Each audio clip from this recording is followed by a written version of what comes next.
when I became a teacher, I knew I needed different income streams. So I did a lot of private tutoring. I did a lot of coaching basketball, and I worked really hard for active income streams. And what I realized was that, I can't work forever. So I have to put my money into passive income streams. All my income from active income went into passive income streams. Welcome to the Teacher Money Show, the podcast dedicated to helping teachers navigate your unique financial challenges and unlock your financial superpowers. I'm your host, Shaun Morgan, a full-time teacher. That's right, I teach every day, just like you, and personal financial coach. And I'm here to help every teacher, whether you're a seasoned teacher looking for fresh insights or a new educator navigating your first paycheck, to have a richer wallet, classroom, life. The contents of this podcast are informational in nature and are not legal or tax advice, and neither I nor my guests are engaged in the provision of legal, tax, or any other advice. You should not act upon this information without first seeking appropriate advice from an accountant, financial planner, lawyer, or other professional. I'm super excited to have Ray Tran on the show today. Ray is a financial literacy school teacher. Yes, we get a real school teacher on today. And he is a wealth and real estate coach, real estate investor. He resides in Brooklyn, New York. His ultimate aim is to inspire others to break free from the rat race and generate income through asset ownership and passive income streams. Ray is a prime example that you can build wealth regardless of your career path choice. Remember, he is a teacher. He firmly believes in living a life of abundance where wealth and knowledge are shared. Ray, welcome to the show. Thank you. It's an absolute honor to be here. I can't wait for us to have this conversation. We're just really going to dive into your journey because you're showing us that it can be done. And I want people to know that it can be done. So first of all, your financial literacy nut, you're a teacher just like me. Can you tell a bit about how you got into both of these? Absolutely. I'm going to go way back. So I'm a first generation American. My parents immigrated here from Vietnam, and they came here early 1980. And like most immigrant families, they came in with no money, no education, barely spoke the language, but they knew they wanted to come here to create a better life for their future children. So my parents worked tirelessly, and they created a very good life for my sister and I. So I remember growing up, I used to get the newspaper delivered to our doors. And back then they used to still deliver newspapers, and used to open it up, go straight to the finance section. My dad was he was into stocks recreationally. I didn't know much, but I knew that when stocks went up, my dad was happy. Stocks went down, my dad was upset. So it was natural for me to be some sort of business major. So I went to college, I majored in financial economics, and I got that dream job. So I thought. So I worked at Ernst& Young, a big four accounting firm, and I was hired to do finance there. But then the first year I knew it wasn't for me. I was finding excuses not to go to work. I was calling in sick, working weekends, working past midnight. But I just knew that I couldn't do this for 40 years, but I didn't know what to do. So New Year's Eve 2010, I ran into a college friend named Wilbur. Wilbur was happy. He was a teacher that made enough money to buy a place in Manhattan, which is no small feat. And most importantly, he was happy. So I decided I want to be happy. Maybe I should become a teacher. I never considered becoming an educator because I remember growing up, I saw the way my teachers dressed. I saw the cars they drove. And I was like, they don't make any money. There's no way I could do that. But at that point, I knew that I wasn't happy. And, my whole life, I've always found ways to have side income and different passive income streams. So I was like, I'm going to make the leap, become a teacher. So quit my job, enrolled into grad school. And 1 month after that decision, my father was diagnosed with stage 4 lung cancer. It was given six months to live. At that moment, I literally questioned everything I learned growing up. My parents said, Raymond, do well in school, go to good college, graduate, get married, buy a house, have kids, have that 30-year mortgage, and retire in your 60s. So I was like, my dad never even made it to that point. He never got to retire. He never got to see his kids get married. He never got to have grandchildren. I became really passionate about finding a way to live a different life, going down a different path, like getting out of the rat race. So I read books, Rich Dad Poor Dad. I listened to podcasts, Bigger Money. And it really was inspiring to hear all these stories about people that were unhappy at a W-2 job, especially educators out there. It's like, there's something out there. There's other things out there for you. But I knew I didn't want to quit my job because I love what I was doing. So I decided to, really like get deep down into investing in the investing world. Wow, that is an incredible journey of, of meandering to get to teaching. And I'm so sorry that your father had to have cancer for you to see that, life is too short to just kind of follow the traditional path. It's crazy how that happens. Usually there's something catastrophic that occurs that people, have in their life where they see that, or sometimes it's something even, small, but you wake up, you just go, wait a minute, this isn't how it's supposed to be. So you started searching for financial freedom from this tragedy. Um, can you speak more about that? What was driving you to get that financial freedom? Why have you chosen what you're doing to get there? Absolutely. So I always like see like the stock market as all right, this is a lot of people do this. Like, let me look into this. So, like a lot of people, I started with, trying to, get rich schemes. Like, hey, like I'm trying to double or triple my money. And I found out very, very quickly that that wasn't the path for me. Not only are, I would say a very small percentage of people do well day trading, and like especially people that have a day job, people that day trade for a living aren't that successful. So how can I be successful? I found myself being really stressed. If I were to buy and sell, try to like, make a quick buck here and there, like it really affected my day. If I were to make money, I would feel good. But if I were to lose money, I would feel 100 times worse. So I decided to, just do index funds, ETFs. Historically, over the last 50 to 60 years, the stock market has gained an average of 8 to 10% annually. Some years it goes up, some years it goes down. But on average, 8 to 10% is pretty solid. So I decided to, instead of going through the stress, I would just invest into diversified funds and just not even look at it because, realistically, it doesn't really affect my life.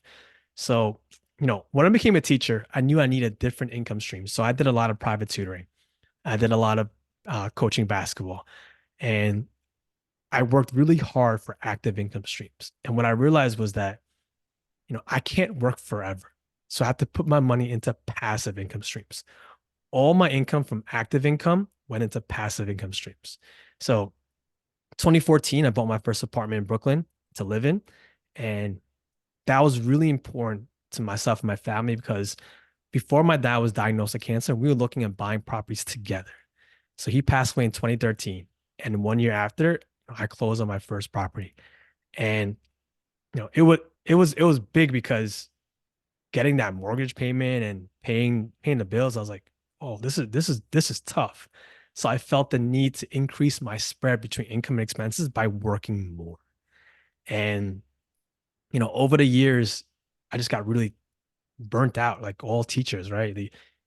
I work my day job, I work after school, I work even more after school, traveling from house to house to tutor. And, you know, that's when I started looking into real estate. I was like, why is everyone talking about real estate? What is so great about real estate? So I learned that there's four ways to make money in real estate. There's cash flow, where your rent from your tenant covers all your expenses, and whatever's left over is money in your pocket. That's cash flow. There's principal pay down.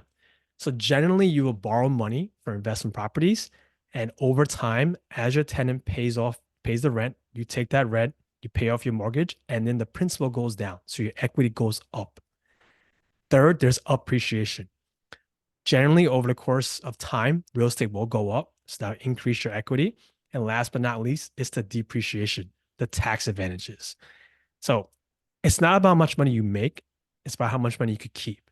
So seeing real estate, I remember back in was it July 2022. I bought my first property out of state. I bought a 4 bed, 1 bath house for 106,000. I was like, wow. In New York City, 100,000 doesn't get you anywhere. So when I bought that property in Ohio, it was a real like game changer for me. I was like, I can purchase a lot of properties in the Midwest, and outside of high cost of living cities and really be able to like, you know, get my rental property up. So I decided in 2023, I went all in. I sold my 2 properties in Brooklyn. I started renting and I took all my extra income and I bought 4 properties in Philly in 2023. I partnered in a marina in New York City where we're building houseboats to rent out. And I also partnered in a 150 unit apartment complex in Dallas. So to me, like, I want to be able to show everybody, but especially teachers that, there is a way to create other asset classes, different income through there. And, I do teach this. I have these conversations with my students every single day. So I teach my students about financial literacy, investing, entrepreneurship. So I'm very transparent. I tell them what properties I'm looking into. We even analyze deals together. I tell them what stocks, like, what I buy, what I invest in. And, because I wish I had someone at that age to be able to show me like real life, like a teacher that's going through it and seeing the ups and downs. And for me, it's just about, you know, making that impact, being able to show people what's possible in life. And for them to go back to their parents, say, hey, I learned about stocks. Like, hey, mom, dad, like, do you invest? Like, and a lot of my students are, my school is represented by over 40 countries. So a lot of my students are first generation. So they're like, the parents are like, no, what's that? Is that a scam? Like, like I don't trust it. So to be able to educate the students, even if their parents don't do it, just to have that conversation is really powerful in their household. I love that. You covered a lot of stuff, so I want to make sure we get everything. So, starting at the very beginning, right? So you went from starting teaching, you're just like doing these side things like basketball and tutoring to buying as a partner, marina and 150 unit apartment complex. What steps did you take to get your finances under control so that way you had the finances, the money, the money you keep, as you said, to be able to start doing those things? Absolutely. I think the first thing is to track your expenses. So I've been tracking my expenses since 2008. So I know everything that comes in, everything that goes out. So, you know, I'm a little different. Like for me, I wanted to enjoy my life. So the challenge I gave myself was I wanted to make enough money on the side to cover all my expenses. So if that meant for me to spend less or to work more, I was willing to do it. So my goal is to be able to save and invest my paychecks, whether that be putting it in my 403b, putting it into a Roth IRA or regular brokerage account. Like that was my goal.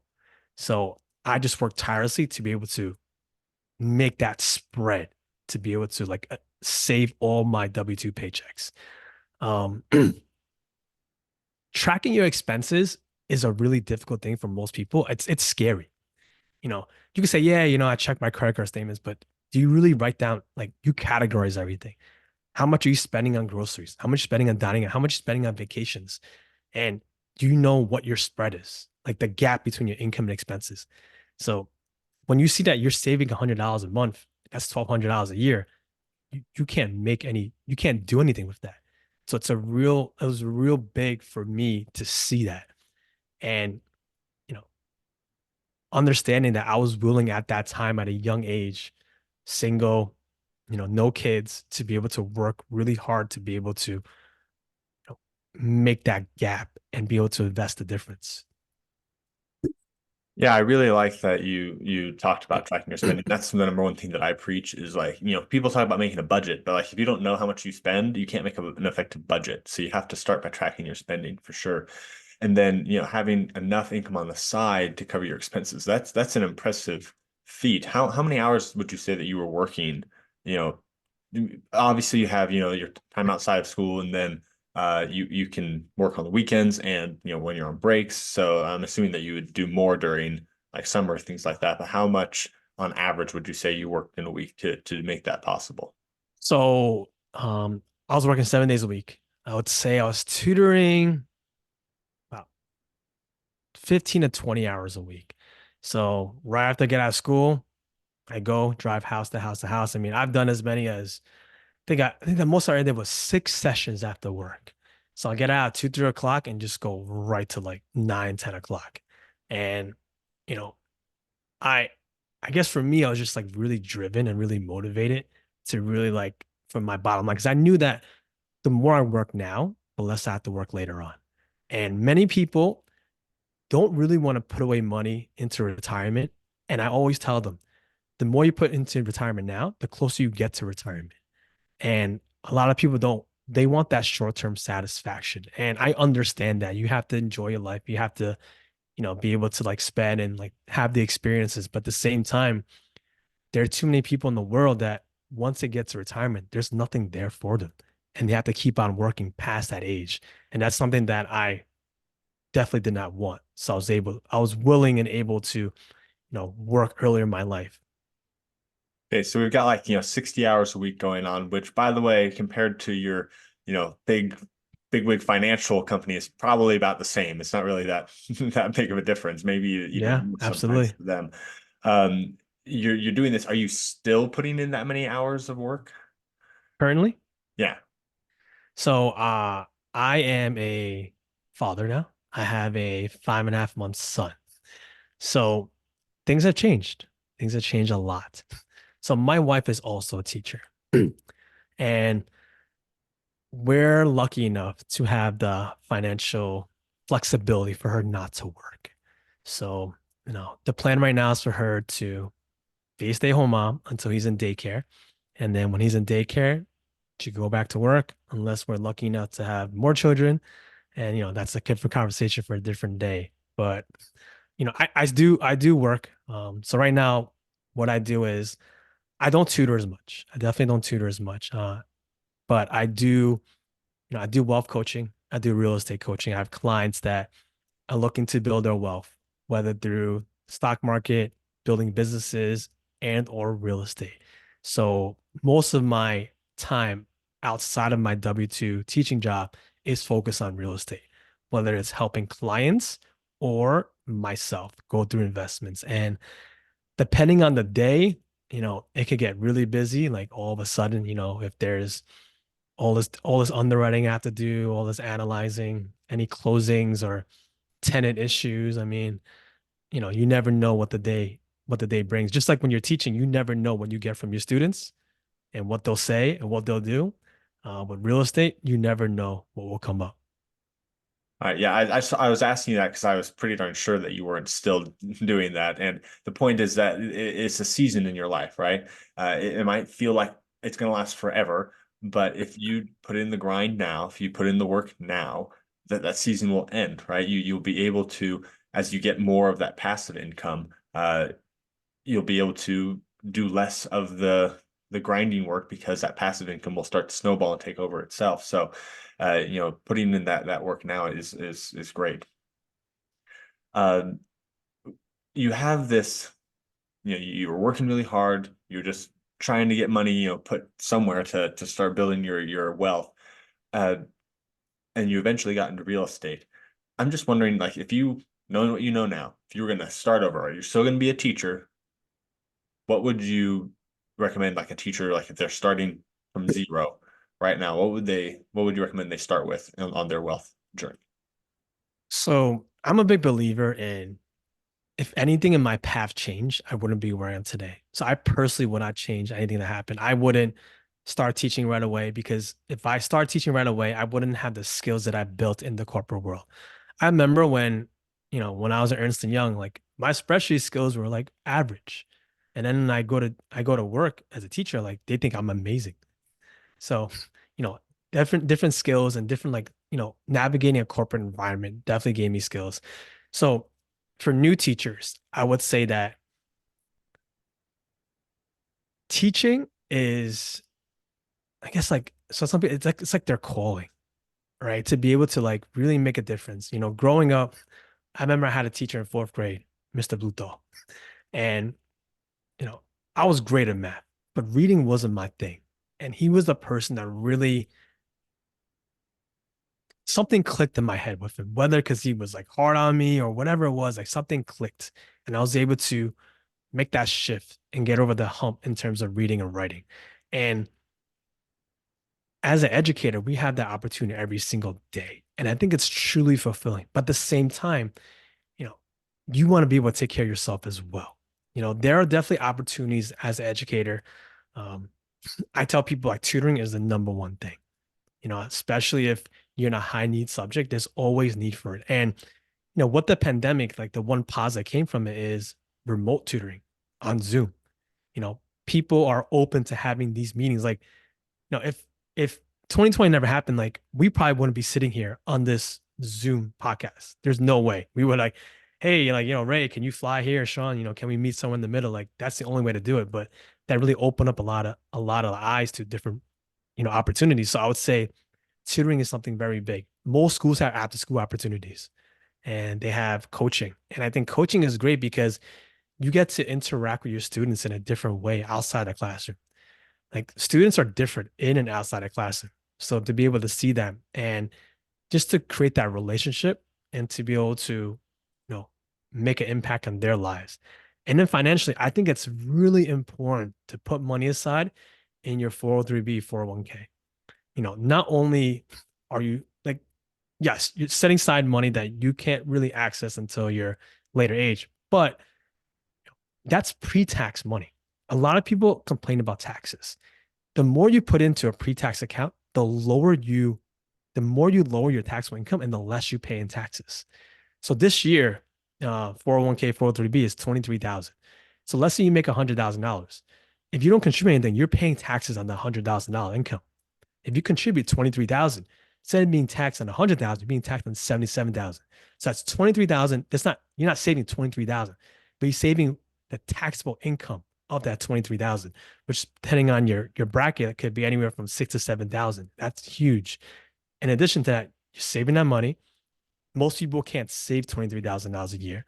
So it becomes directly out of your paycheck. It takes away the discipline needed to be able to not spend it. And that money grows. Compound interest is a thing. Compound interest was Albert Einstein said, compound interest is the eighth wonder of the world. And the more money you put in, the earlier you put it in, the more it compounds and grows for you. Yeah, I love that advice, right? If you are one of those people that want to enjoy life and you're just like, I'm going to spend it all, making it so you don't have the ability to spend it is the best way to make it not a temptation, right? And then you get that tax benefit. That's fantastic. Yeah, I'd say that's a great place to start. I'm surprised, well, not surprised, but I'm wondering why you didn't say jump right into real estate for the general advice. What is there a caution there about jumping into real estate, or why was that not the first go-to thought? So this may not be popular opinion, but for me, I think it's really important to have everything around you be stable before you get into real estate because it could be very tricky. There could be a lot of issues. So for me, I definitely you should have emergency savings, 3 to 6 months of monthly expenses in a high yield savings account. So not those big banks like Chase City that give you 0.01% and a high yield savings account that give you 4 to 5% interest. So having that security. I don't require you to have money in stock market, but I think it's really important to diversify in terms of money in stock market and real estate. Now, the thing with real estate is not everyone agrees, but I do think that you also need 3 to 6 months of monthly expenses, set aside reserves for each property that you have. Now, I'll share a real life example. So, last year I purchased 4 properties in Philadelphia, and the renovation was done, and I was looking for tenants towards the end of the year. Now, the end of the year is Thanksgiving, Christmas, holidays, winter. That's the slowest time for real estate. People don't get into they want to get into their properties, their rental properties before school starts because they want to be situated in the school, especially if they're families. And in the winter, it's cold. People don't really want to go outside and go look at things. So for me, I had to carry vacancies for several months for all those properties because I was having trouble finding tenants. There were tenants that weren't as qualified. There were tenants I wanted to pay less, but I knew the market for my property, and I had to carry several months of expenses. That means that all those months I'm not getting rent. I'm still paying my mortgage. I'm still paying my taxes. I'm still paying for someone to shovel the property when it snows. So every time it snowed, I'm like, oh my God, that's just money coming out of my account. Because you have to pay someone to go take care of it. And if I didn't have that in reserves, I would probably be forced to like sell that property and be able to get out of it. So it's really important to have that financial backing, have those reserves, um, to be able to, you know, deal with those storms. And I was able to have that. And, I got to rent it out earlier 2024.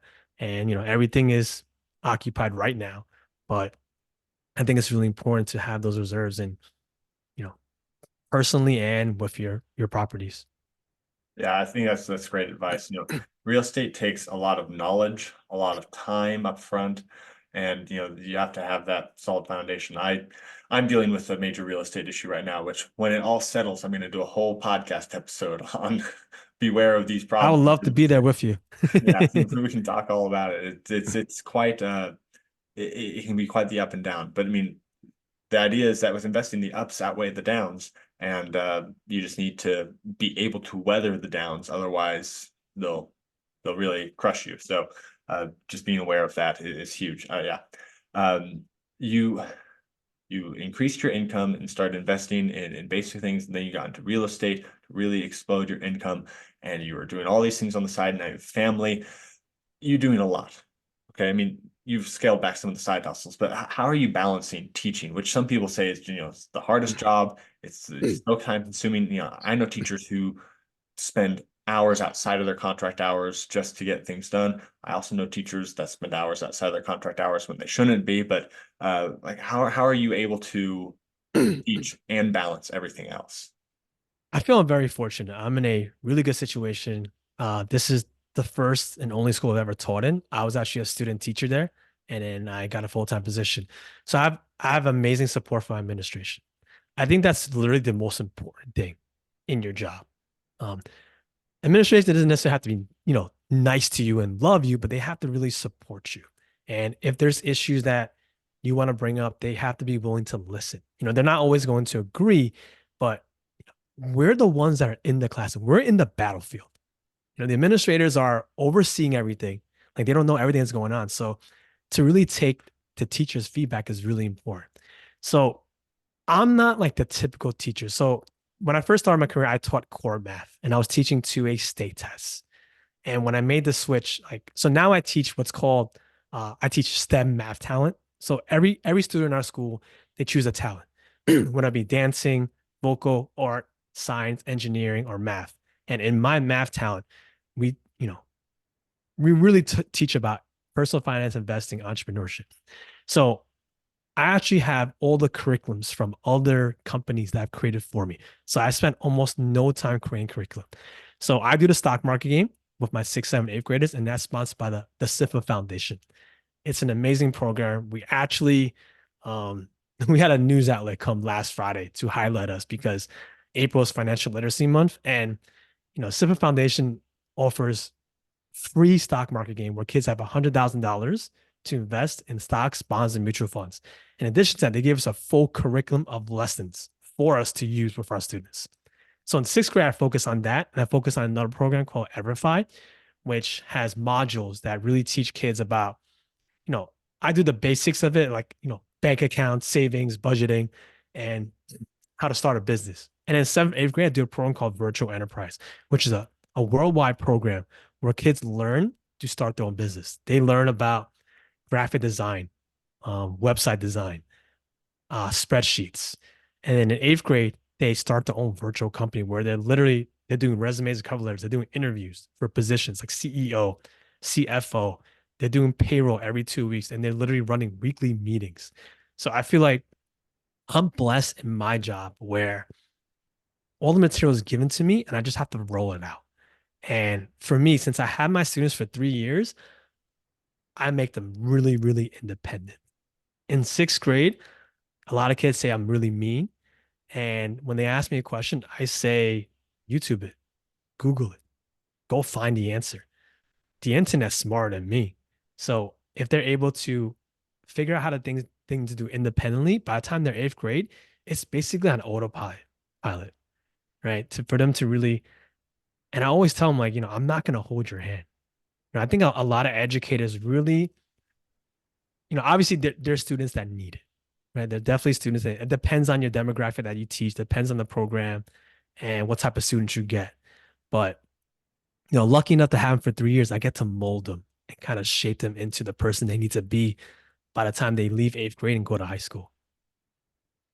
Yeah, I love that. That's awesome. That you're really building a program around the life you want to have. You don't have to do a ton outside of work for that or anything. And having curriculum made for you sounds great. My job right now is almost entirely just creating curriculum from scratch, and it's quite fun, but it's also quite a lot. So Absolutely. it can take a lot of time to do that.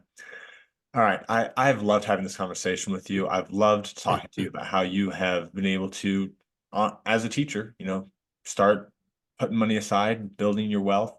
Um, just a few final questions for you. I just wanted to ask you if you're comfortable sharing. How far are you on your journey? Do you feel like you are financially independent? Will you be there soon?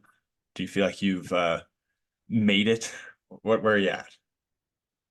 So I am work optional.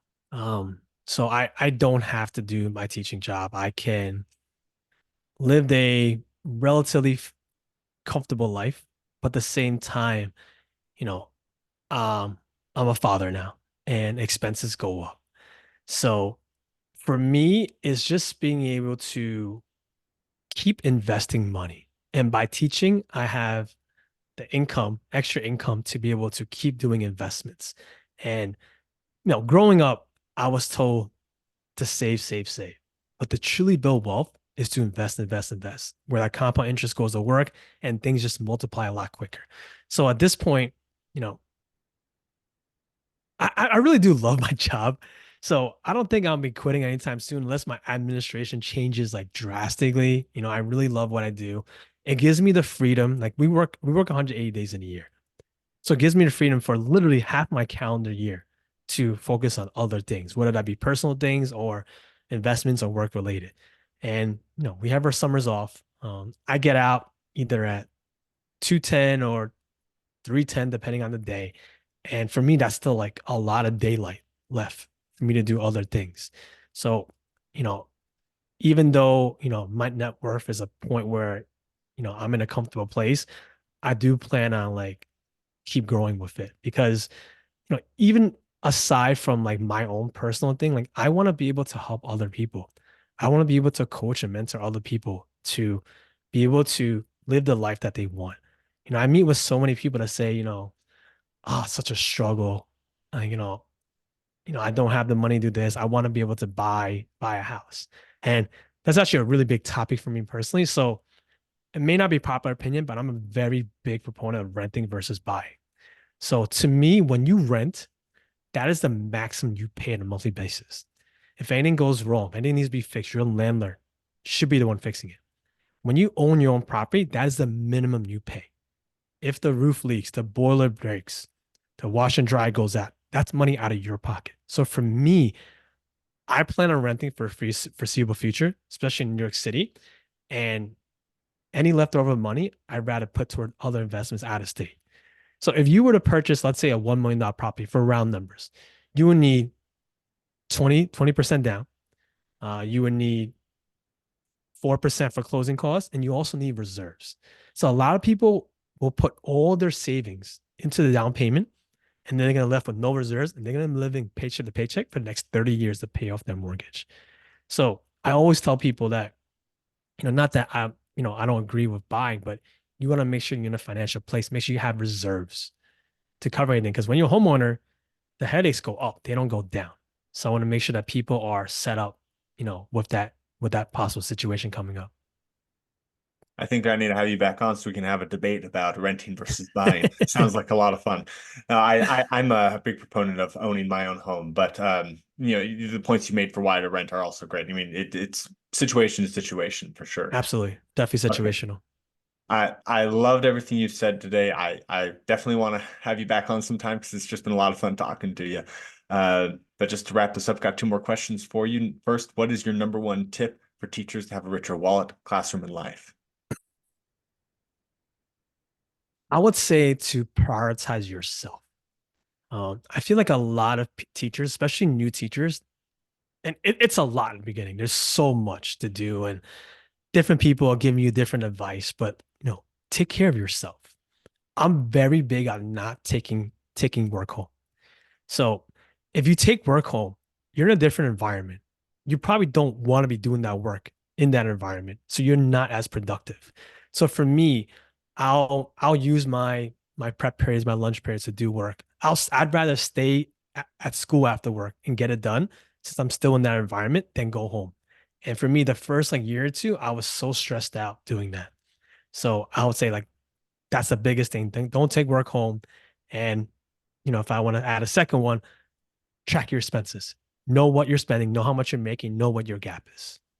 Oh my goodness, you are just speaking my language so much. Those are my number, like my top two things I always say. Track your expenses and don't work outside your contract hours. I mean, like sometimes you can't help it, but just don't. Like do anything you can. Like for example, I was spending a lot of time grading, like an hour, 2 hours after school. I was grading things, and I was like, why am I doing this? What if I just do it slightly differently? So every 2 weeks on a Friday, I'd have my kids watch a documentary and I would grade. And it's like, who cares? Like that, my admin wasn't like, you can't do that in Hmm. my classroom. Like, yes, I can. Right. So I mean, like, you don't have to do everything outside of your school hours. You can change the way you do things to keep all of your work in your school hours and just be home when you're home.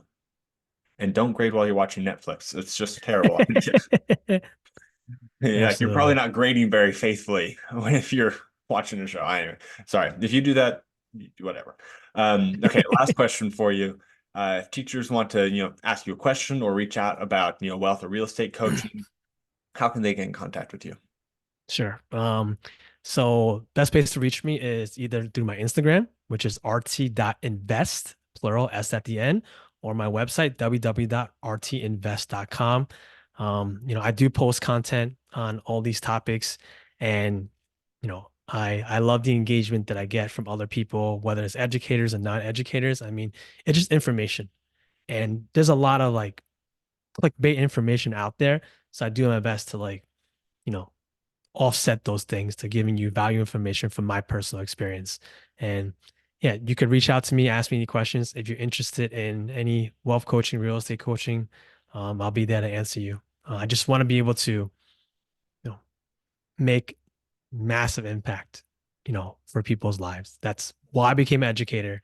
And as an educator, I realized that adults probably need that more because there's so many teachers in my building that are living paycheck to paycheck, have a ton of consumer debt, and they just accept it.